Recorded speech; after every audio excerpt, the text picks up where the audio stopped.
and welcome back everyone to the video series dedicated show on Paramount Plus that is just running off of basic animal instinct.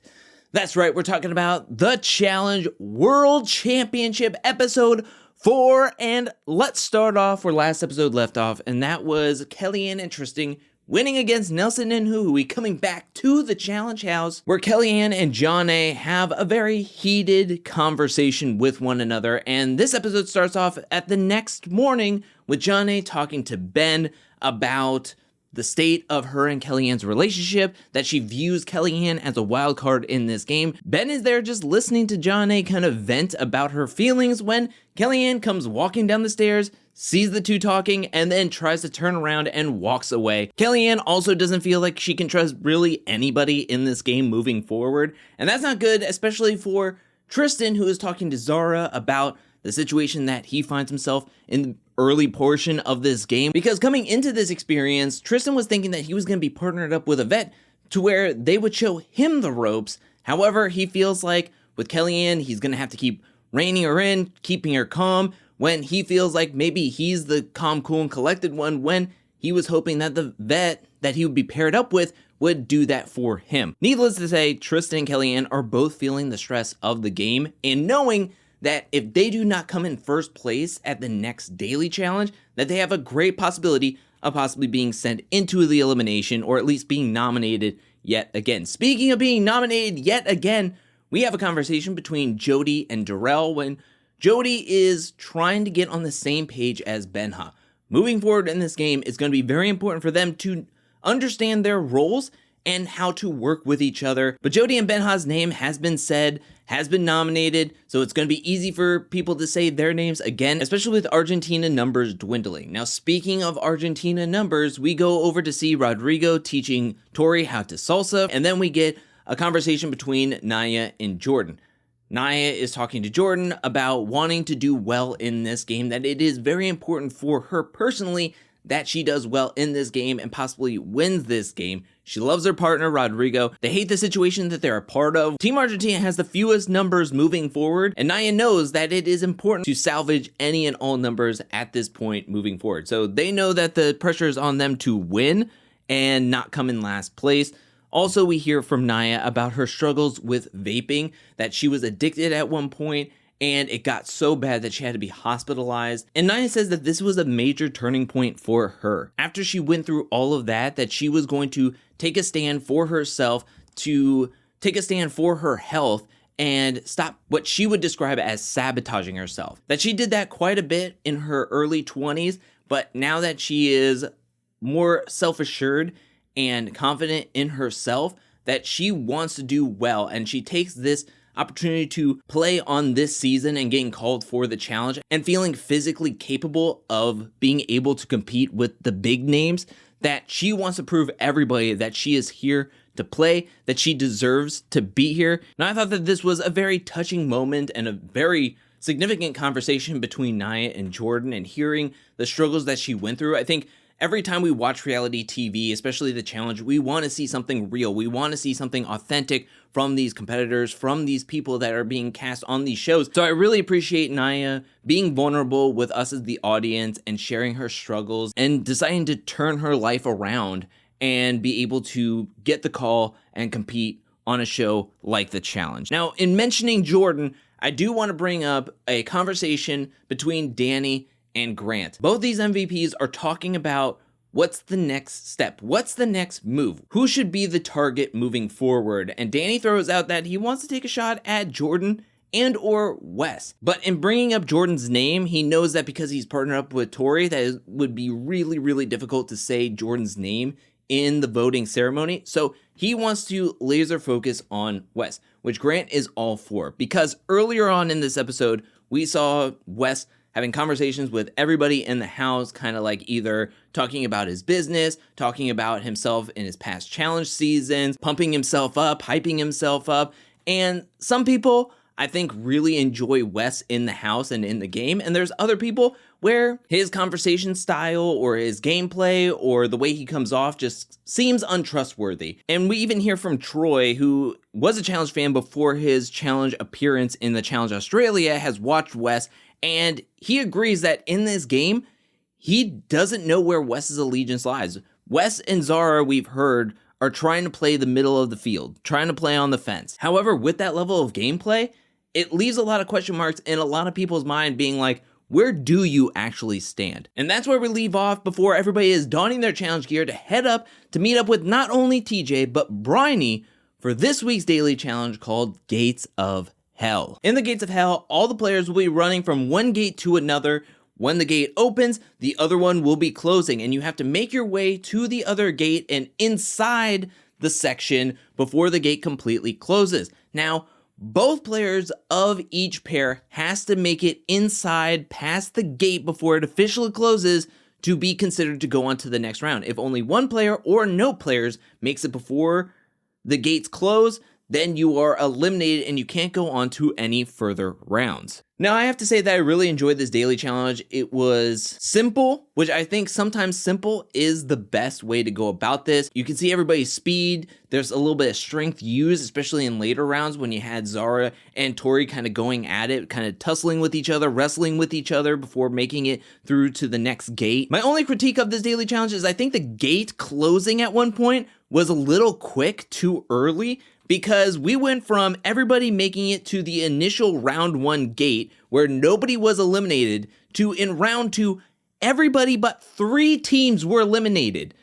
10 teams were just automatically cut off. And I think it would have been a little bit better if the gates were to have closed a little bit slower in the beginning to where we could have had like 8 teams, cut down to like 4 teams, cut down to 3 teams, then 2 teams. But we went from everybody's cool to only 3 people in the split of a second. So the 3 teams that were still in after round 2 were Jody, Benha, Wes, Zara, Danny, and Tori. Round 4 happens and everybody makes it except for Jody. She's unable to get past the gate, moving on to the next round. So her and Benha are eliminated in 3rd place. So we get down to only 2 teams, which is Wes, Zara, Danny, and Tori. They do 1 or 2 more rounds until they get to a final round where Wes is running. He trips, does a somersault, but he's so far ahead that he keeps on running, gets back on his feet before he is even caught by an ex-NFL player, and then he slides in where he gets halfway cut off from the gate, but he is the first to touch the gate in the final round, signifying that Wes and Zara indeed win into power, win into safety, and they are the power couple. Danny and Tori get 2nd place, but realistically, we're all waiting to see who's going to be deemed last place because in round 2, 10 teams were eliminated. So who's going to be designated last place? Well, TJ announces that Naya and Rodrigo came in last place because on the replay, it looks like Naya was way in the back, running behind everybody, and then she kind of stopped. I think she lost sight of the mission, being so upset with coming in last place or being in the back of the pack on that run that she didn't even try to touch the gate to try to save her and Rodrigo from coming in last place. We also hear from Naya that Rodrigo was coming up limping after trying to slide in underneath the gate, and he really tweaked his knee. We even see him wrapping it up before the elimination, and he's wrapping quite a bit. It's not looking good for Rodrigo and Naya, who are definitely going into the elimination. Now, coming back to the challenge house, we have Bananas, Justine, Tori, Jordan, Theo, all talking about who should they vote in, and the legends decide that they're going to play it safe. Just vote in Kellyanne and Tristan, Jody and Benha, just like the prior week. Well, we get to the kangaroo court, and Grant is hyping up everybody to want to send in Jordan and Kaz. Wes is completely off the table after they won the daily, so now it's all eyes on Jordan and Kaz. Darrell comes in and tells everybody, look, veto that, shelf it, nice try, but let's just keep the status quo, you know? Tori essentially backs this up with the US team meeting where they tell Tori that they want to send in Jordan and Kaz as a possible nominee to see where Wes's allegiance and cards lie, and Tori says no. We even get a confessional where Tori is saying to Danny, look, am I going to try to rally up votes to send in my ex-fiance? No way! So when we get to the voting ceremony, it is very predictable in that majority of everybody besides Kellyanne and Tristan and Jody and Benha vote for Kellyanne and Tristan and Jody and Benha. I mean, only a handful of people vote in differently. Like Amber and Troy, instead of Jody and Benha, send in Theo and Sarah. Jordan and Kaz vote Theo and Sarah instead of Kellyanne and Tristan, and Jody and Benha decide that they're going to send in Ben, Casey, Jordan, and Kaz. Now, something I really did like about this voting ceremony is both Jody and Kellyanne speaking up. Shout out to Jody, who wants to take a shot at Tori by saying Jordan's name. She does not care about playing it safe. She doesn't care about whose name she's saying. She knows that all eyes are on her to be sent in over and over and over again. So she's gonna say Tori's best friend in the game, which is Casey, I'm assuming, because they're seen with each other everywhere. And then she's gonna say the name of her ex-fiance, Jordan, which I just love. I just thought that was really, really fun. Even though it didn't mean jack diddly at the end of the day, I just thought it was really fun to see Jody, like, staring Tori in the eyes, being like, this is because of you. And then Kellyanne talks about certain legends being wolves in sheep's clothing. And if players aren't going to start playing smart,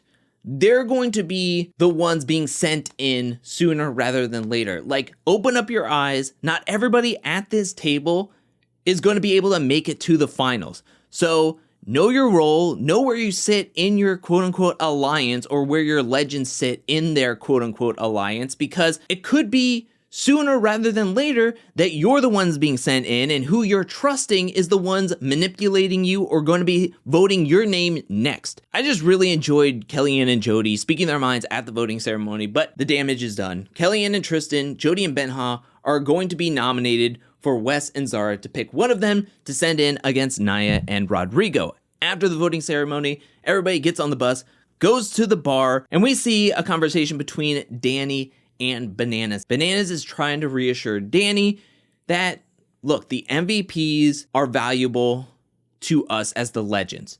You're our partners. We trust you. You need to trust us. We're connected. You don't need to be trying to make big moves at this point in the game. Just trust our connections and we can move forward together in this game. Just trust us. You know, you're not just some cogs in the machine for our big mastermind play. And Danny understands this, but also wants to be heard, as the other MVPs want to be heard, that their ideas, their logic, their gameplay is valuable and is at least being heard by the legends. They understand that you have relationships.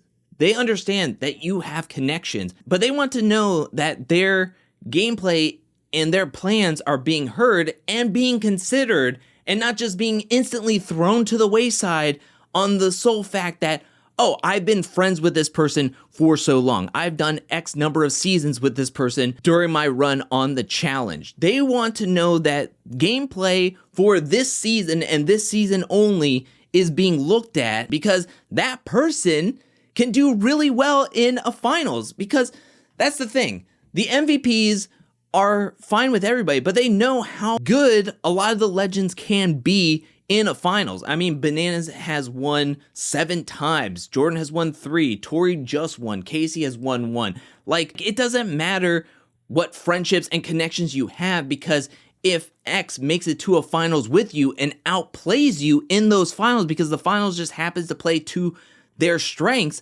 then the whole season is for naught, right? So the MVPs want to know that the legends are willing to make big moves later on in this game, so that this whole season isn't just to play for 2nd, 3rd, 4th, 5th, or 6th place when going down the line, because your connections are really strong, but your connections can also whoop up on you because they are better overall in a challenge-esque landscape. Again, like I said last week, I can understand both sides.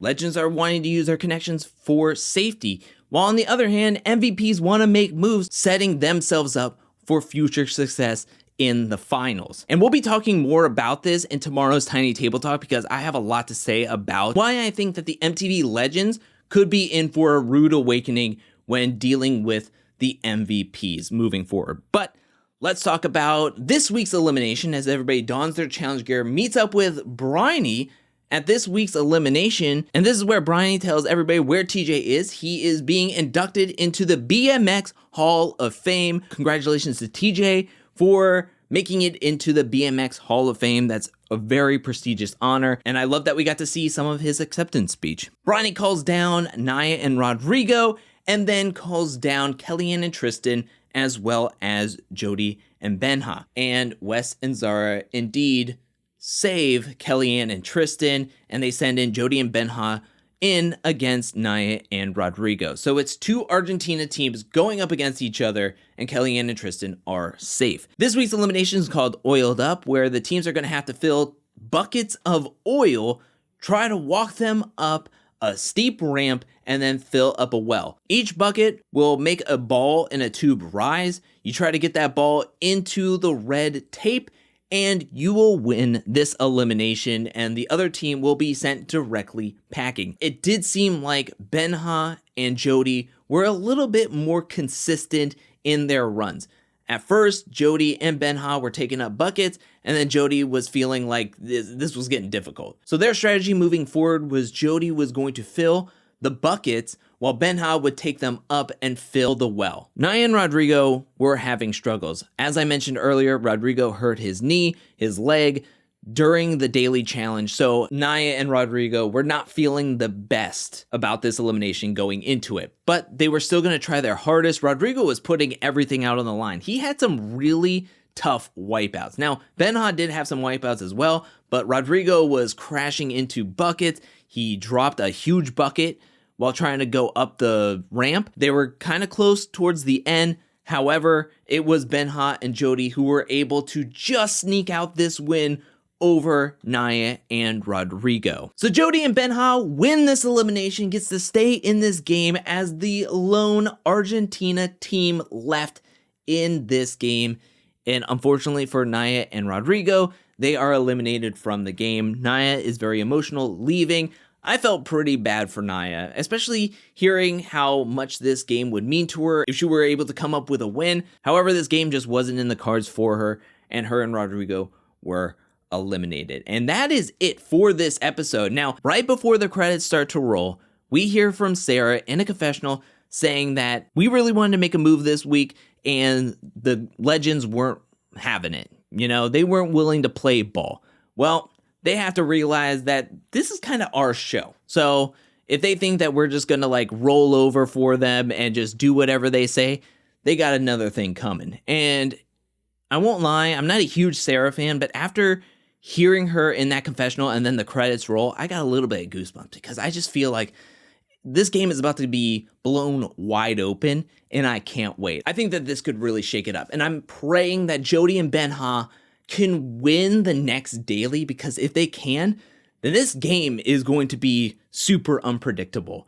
And what could happen moving into the following week, I can't wait. I just can't wait for next week, because this week was a little bit more on the tamer side, where I think that possibly next week and the week after is when things are really going to start shaking up. So that is it for this week's episode. What did you think about this episode? Let me know down in the comment section below. What did you think about the daily challenge? What did you think about TJ being inducted into the BMX Hall of Fame? Do you think it was too early for a power move to be made, or are you with the MVPs and wanting to see them actually put in really good teams, even if they have a high probability of possibly coming back into the game? Let me know down in the comment section below. What do you think about Wes and Zara sending in Jody and Benha instead of Kellyanne and Tristan?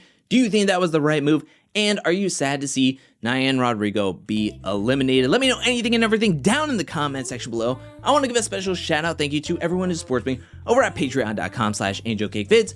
Thank you for your support.